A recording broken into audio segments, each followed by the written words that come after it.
Hechos nos dice en el capítulo 2, en los versículos 1 al 21, nos comienza a contar la historia de este día, el Pentecostés. Y nos relata cómo estaban los seguidores de Jesús juntos. Y en este momento que estaban juntos dice que hubo un gran estruendo y descendió el Espíritu sobre ellos. Y el Espíritu Santo hizo una transformación en ellos y dice que comenzaron a hablar otros idiomas, lenguas nuevas. Ahora tiene una razón por la cual hablaron esos otros idiomas y ahorita más adelante vamos a verlo. Pero sobre todas estas cosas, después de que sucede esto, Pedro se levanta y le habla a la multitud que estaba alrededor de donde sucede esto. Decía, pero ¿qué está pasando? ¿Por qué están hablando así estas personas? ¿Por qué esta transformación tan repentina? Estaban en un cuarto en silencio y ahora es un cuarto bullicioso. ¿Qué sucedió? Y Pedro se levanta para aclarar qué está pasando. Y me encanta que lo aclara diciendo, es que lo que ustedes están viendo es el cumplimiento de la profecía que hizo Joel, que en los últimos días se derramaría el Espíritu sobre toda la humanidad. Y lo que hoy conmemoramos es que el Espíritu de Dios está sobre toda la humanidad. Y quisiera leerte lo que dice Hechos 2 en el discurso que Pedro da. En el verso 17 dice, citando a Joel: en los últimos días, dice Dios, derramaré mi espíritu sobre toda la gente. Sus hijos e hijas profetizarán, sus jóvenes tendrán visiones y sus ancianos tendrán sueños. En estos días derramaré mi espíritu aún sobre mis siervos, hombres y mujeres por igual, y profetizarán.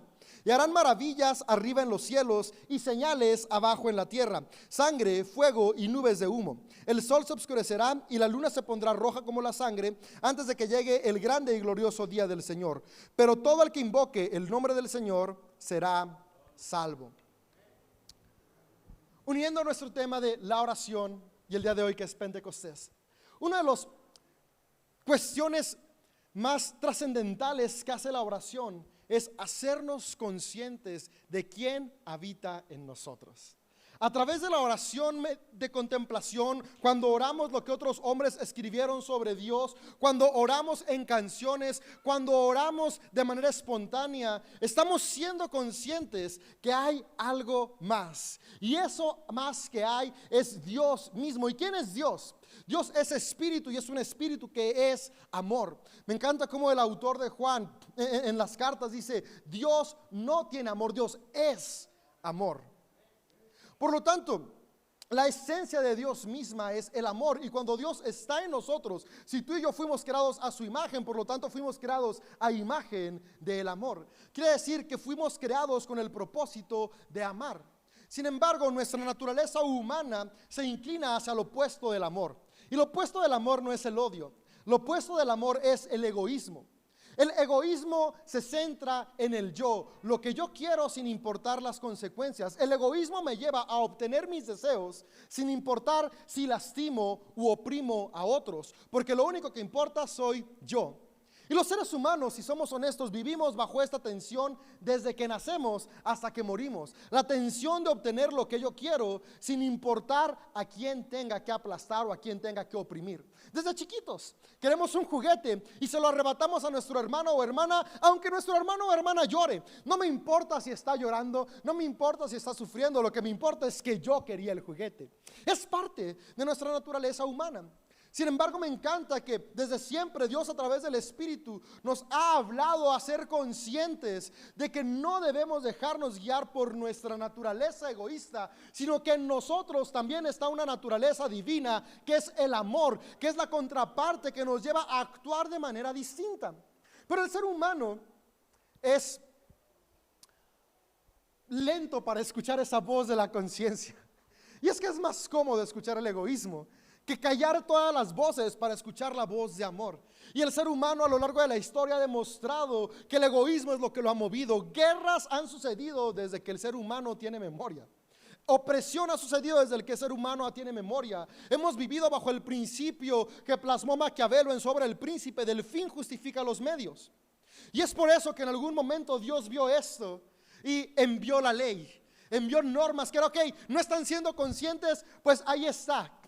Pero el ser humano aún ignoraba la ley y vivía pensando únicamente en lo que él quería. Y Dios dijo: ok, entonces voy a ir en forma de hombre, manifestándose en la persona de Jesucristo, para recordarles que no estamos llamados a vivir por egoísmo, sino que estamos llamados a vivir por amor. Y el amor es una decisión. Por eso Jesús vino a este mundo a demostrarnos que cada día se podía decidir que lo que nos mueva sea el amor. Ahora, ¿cómo llegar a esa decisión?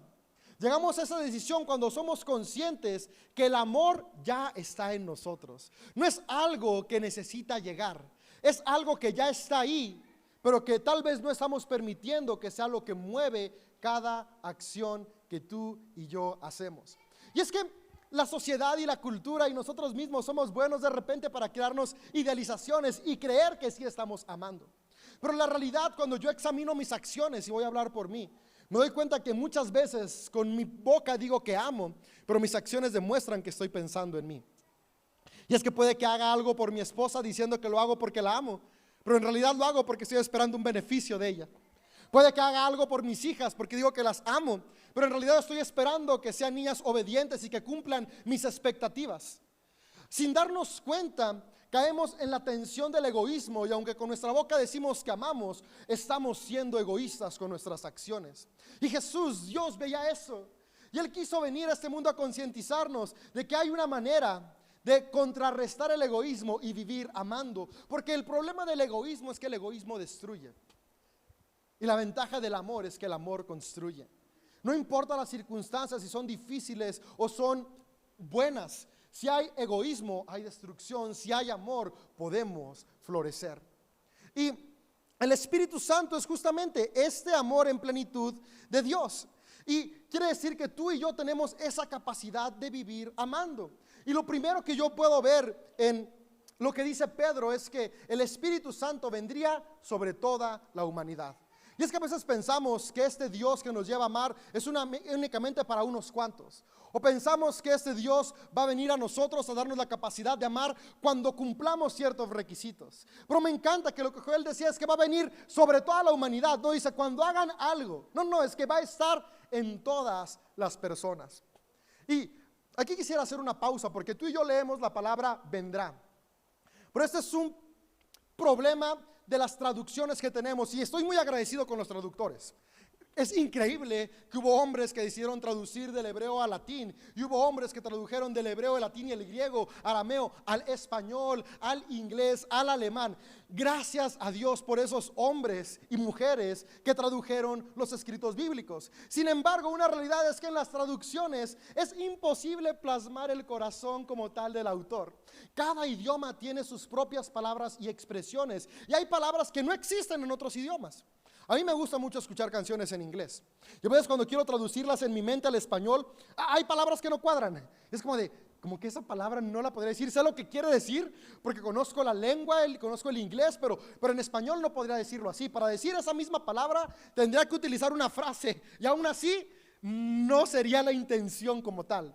Con los escritos bíblicos pasa lo mismo. El autor escribe en griego, escribe en hebreo con una intención que después cuando se traduce al español, aunque el traductor hizo su mejor esfuerzo, no nos llega como tal. Y en esta parte, cuando se dice que Jesús dijo que el Espíritu Santo vendría, pasó una de estas cuestiones. En griego la palabra que está ahí no se refiere a lo que para ti y para mí significa venir. Para ti y para mí viene alguien que no está.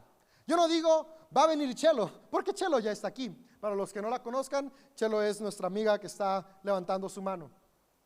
O sea, sería ilógico que dijera, Chelo va a venir al auditorio CDO. Dirán, David, Chelo ya está aquí. Ella está en este lugar. Entonces, nosotros cuando escuchamos la palabra venir, la utilizamos para alguien que no está presente y se va a hacer presente.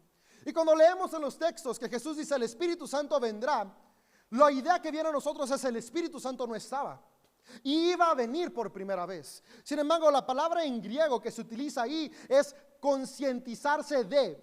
Lo que Jesús estaba diciendo es, serán conscientes de que el Espíritu Santo está ahí.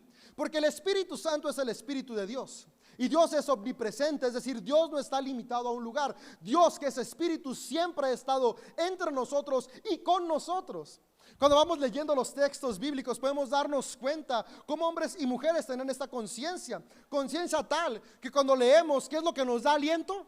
el Espíritu de Dios. Uno de los autores que estuvo en Génesis relatando la creación del hombre dice que el ser humano existe porque Dios sopló su aliento en él. Es una metáfora para explicarnos que lo que nos da vida es el Espíritu de Dios. Si lo que nos da vida es el Espíritu de Dios, entonces quiere decir que el Espíritu ya está ahí. Y Jesús sabía eso. Jesús sabía que el Espíritu ya estaba ahí. Entonces, ¿por qué dice que el Espíritu vendrá? Porque lo que le dice a sus discípulos es: hey, van a ser conscientes de quién ha estado siempre con ustedes. Y es que los seguidores de Jesús veían a Dios en la carne, en el cuerpo, en las acciones de Jesús de Nazaret. Y ellos se habían aferrado a confiar en lo que podían ver, tocar y sentir. Y eso es algo muy humano. Es cierto, tú y yo tenemos más confianza en lo que vemos, tocamos y sentimos. Y sus seguidores estaban angustiados porque ya no iban a tener más esta seguridad visible y palpable. Y Jesús dice: hey, no se preocupen. Aunque yo me voy a ir, cuando me vaya y no me vean, eso les va a permitir ser conscientes que yo siempre he estado ahí a través del Espíritu de Dios. Por eso dice: no los dejaré solos. Y si tú y yo leemos, podemos ver que hubo varios días entre que Jesús hizo esta promesa de no los dejaré solos, a cuando leemos este hecho que está relatado en el libro de los Hechos, este suceso. Y podríamos decir: ok, entonces los dejó solos por este tiempo. No, el Espíritu Santo siempre estuvo ahí. Pero es que Pentecostés no es celebrar, no es recordar que el Espíritu Santo está en nosotros. Pentecostés es recordar y conmemorar la llenura y el poder del Espíritu Santo, que es una cosa muy distinta. Y lo que podemos encontrar para poder entender entre la llenura y el poder del Espíritu Santo, a tener al Espíritu Santo, radica en lo que el Espíritu Santo hace en nosotros. Y aquí voy a referirme a las palabras que dije en el principio que Jesús dijo. Jesús dijo: el Espíritu Santo es el consolador. El Espíritu Santo está con nosotros para traer consolación a nuestra vida. ¿Quién necesita ser consolado? El que está atravesando un momento difícil. Quien no atraviesa un momento difícil no necesita ser consolado. Y el Espíritu Santo está en nosotros para consolarnos en los momentos complicados. ¿Qué es lo que Él hace? Transforma la preocupación en paz. Pero no solamente eso, el Espíritu Santo, además de que nos consuela, nos concientiza de que si tú y yo vivimos movidos por el Espíritu, que es movidos por amor, entonces estamos acá para recibir consuelo, para consolar a otros. El Espíritu Santo en nosotros primero nos lleva a ser consolados. Eso es tener el Espíritu. Pero una vez que soy consolado y soy consciente de Él, ese Espíritu comienza a actuar en mí y comienza a llenar mi vida. Yo tenía preocupación, el Espíritu Santo me consuela, soy lleno de consuelo. Es un proceso. Y eso es a lo que quiero llegar entre Lucas y Hechos. En Lucas dice: vendrá sobre ustedes. En Hechos ya vino la llenura y el poder. Hay un lapso de días, porque la llenura del Espíritu Santo es un proceso de día a día. Cada día que yo paso concientizándome del Espíritu que habita en mí, mi vida va siendo transformada. El Espíritu me cambia día a día. Y yo comencé hoy lleno de preocupación, pero hoy paso tiempo concientizándome, es decir, orando, que el Espíritu Santo esté en mí y recibo algo de paz. Y tenía 100% de preocupación, hoy ya tengo 98% de preocupación, 2% de paz. ¿Recuerdas un proceso? Pues nos desespera porque queremos todo rápido, pero es un proceso de transformación. A la semana siguiente que seguí siendo consciente del Espíritu, tengo 30% de preocupación, 70% de paz. Y conforme va pasando, el fruto del Espíritu, lo que Dios hace, me va llenando. Llenura del Espíritu Santo no significa que viene por primera vez, sino que comienza a actuar en mí a la medida que yo le permito que mi corazón y mi mente vaya siendo transformada. Por eso hay un lapso entre que Jesús se va y estas personas experimentan el poder de Dios, porque la llenura del Espíritu Santo no es una acción de un momento. Es una decisión de un proceso que tú y yo tomamos cada día al ser conscientes qué es lo que nos va a mover, el amor de Dios o el egoísmo natural de cada ser humano. Yo puedo ver cómo estos hombres y mujeres atravesaron un proceso que los llevó a ser llenos del Espíritu Santo, porque el resultado de ser llenos del Espíritu Santo no fue pensar en ellos mismos, fue comenzar a mostrarle a otros de manera entendible el amor de Dios. Es lo asombroso de este relato. Dice que cuando el poder del Espíritu Santo estaba en plenitud en ellos, ellos hablaron otros idiomas con el fin de conectar las verdades eternas con cada persona. Ahí no habla de lenguas catárticas, de gritos que no son entendibles. No, está hablando de acciones movidas por amor que conectan a otros seres humanos con la presencia y la gracia de Dios. ¿Sabes? Hablar otras lenguas, el fruto del Espíritu Santo, va más allá de cuestiones que están fuera de lo entendible. Al contrario, la llenura del Espíritu Santo es cuando desde nuestras acciones humanas podemos cambiarlas y ser movidos por amor y transformar e influenciar a las personas que están a nuestro alrededor. Es decir, hacer visible la imagen de Dios a través del Cristo. Cristo es la imagen visible del Dios invisible. Pablo dice, ustedes son espejos de Cristo, porque cuando tú y yo permitimos y entendemos que el Espíritu está en mí, pasamos este proceso de llenura y Él va transformando nuestro ser, comenzamos a actuar amando, y cada acción de amor es un reflejo de Cristo a las personas que nos rodean. Cada acción movida por amor es Dios mismo manifestándose a través de tu vida a otros. Cada acción que tú has recibido movida por amor es Dios manifestándose a tu vida. El Espíritu Santo no está acá para hacer cosas fuera de lo normal, está acá para transformar nuestro corazón. El poder del Espíritu Santo no es para sacar dientes de oro o llenar cuentas del banco de dólares. No, el Espíritu Santo y su poder es para transformar nuestro corazón y llevarnos a amar cada día más y más a las personas que nos rodean.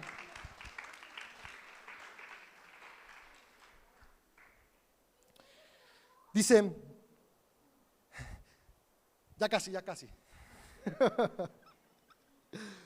que Él sería nuestro ayudador, y justamente ayudador en ese proceso de transformación. Me encanta como dice Gálatas 5 en versos 22 y 23, cuáles son los frutos del Espíritu. Y dice, el fruto del Espíritu es el amor. ¿Y el amor qué es lo que hace? ¿Cómo se manifiesta el amor? Se manifiesta como alegría, se manifiesta, voy a leérselos, como paz, como paciencia, como gentileza, como bondad, como fidelidad, como humildad y como control propio.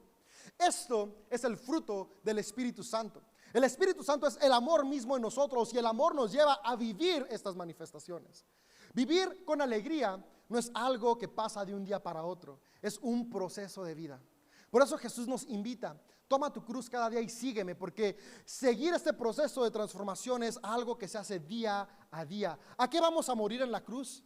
Al egoísmo. ¿Para qué? Para seguir a Jesús, que vivió amando, y el amor nos lleva a tener alegría, paz, paciencia, gentileza, bondad, fidelidad, humildad y control propio. Y cierra diciendo este pasaje: no existen leyes contra esas cosas. Es un proceso que vale la pena. ¿Por qué?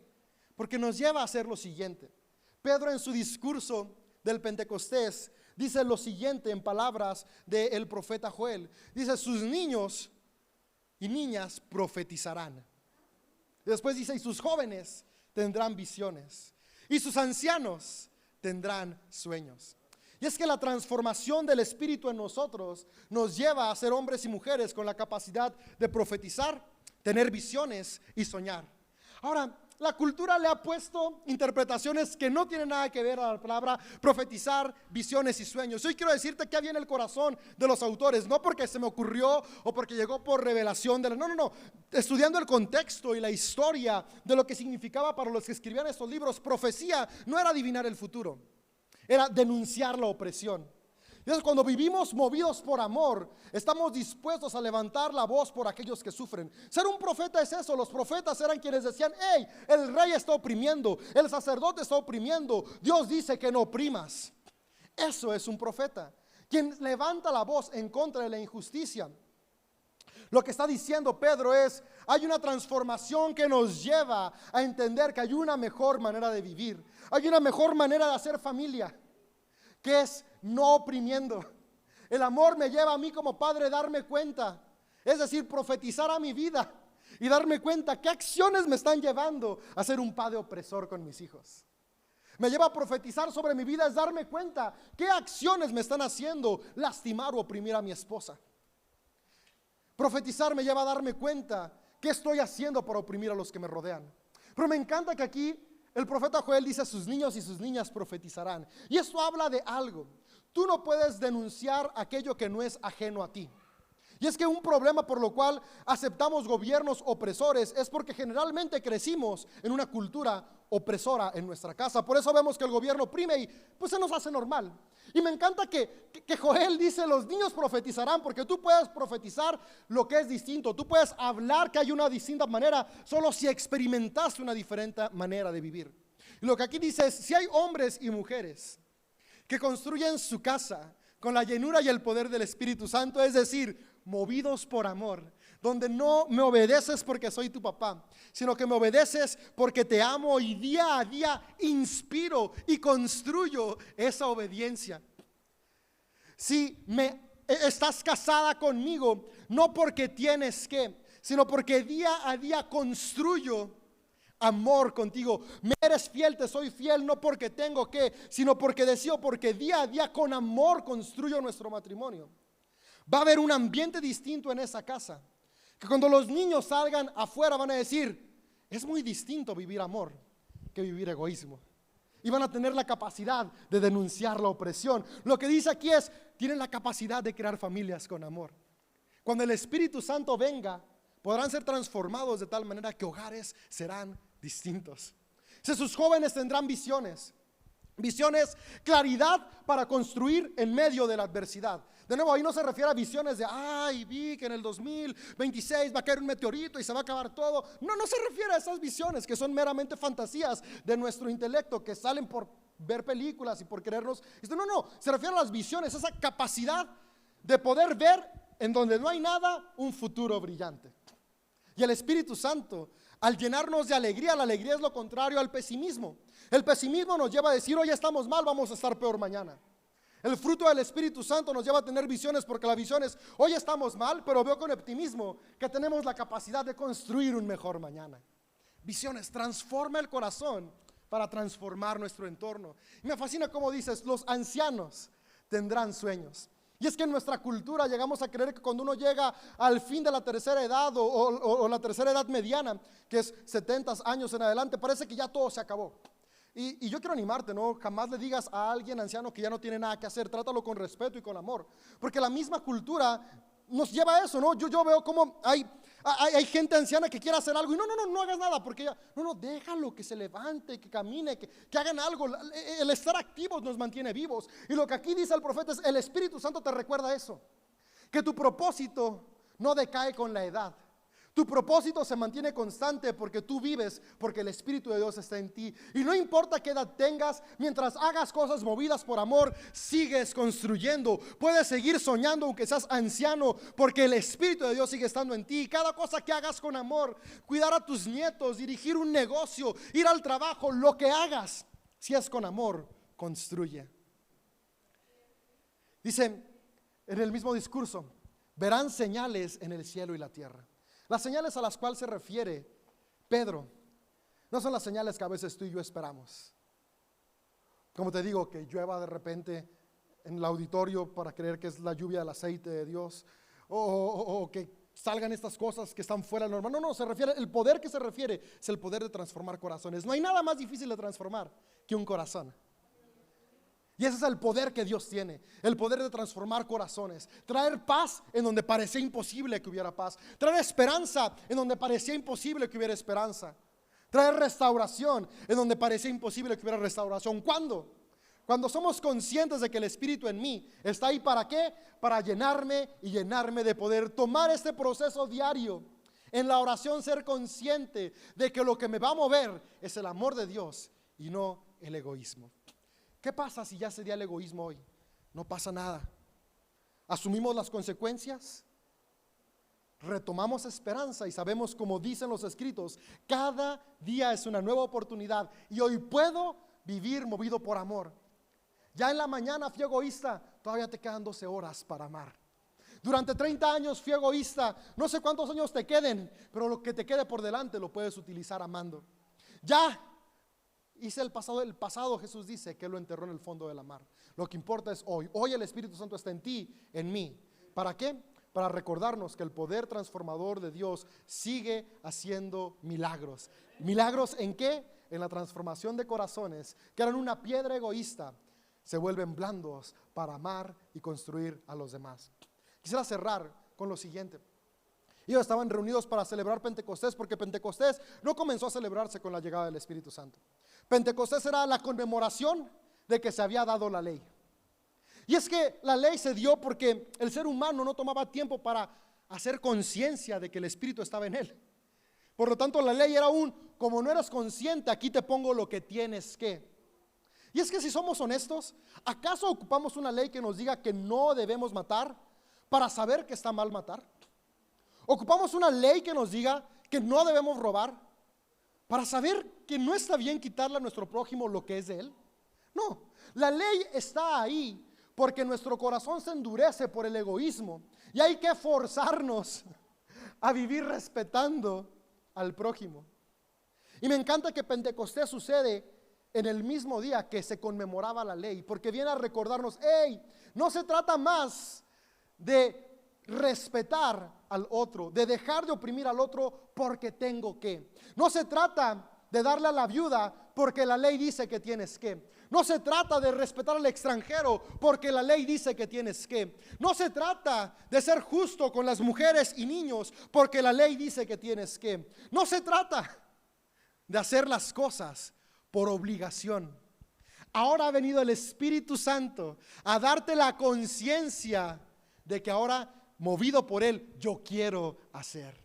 Y es que hay mucha diferencia entre construir porque tengo que a construir porque deseo hacerlo. Y esa es la transformación del poder del Espíritu Santo, que nos lleva del tengo que al deseo hacerlo. ¿Por qué deseo hacerlo? Porque lo que me mueve es el amor de Dios, el Espíritu Santo en plenitud, fluyendo a través de mi vida. Que este día de Pentecostés recordemos, el Espíritu ya está ahí. Pero ¿qué es lo que nos lleva a recordar? Que no está ahí nada más para ser un amuleto. No está ahí nada más para sabernos amado. Está ahí para que cada día permitamos que llene nuestras decisiones, llene nuestros pensamientos, llene nuestras acciones y poder fluya a través de cada acción movida por amor.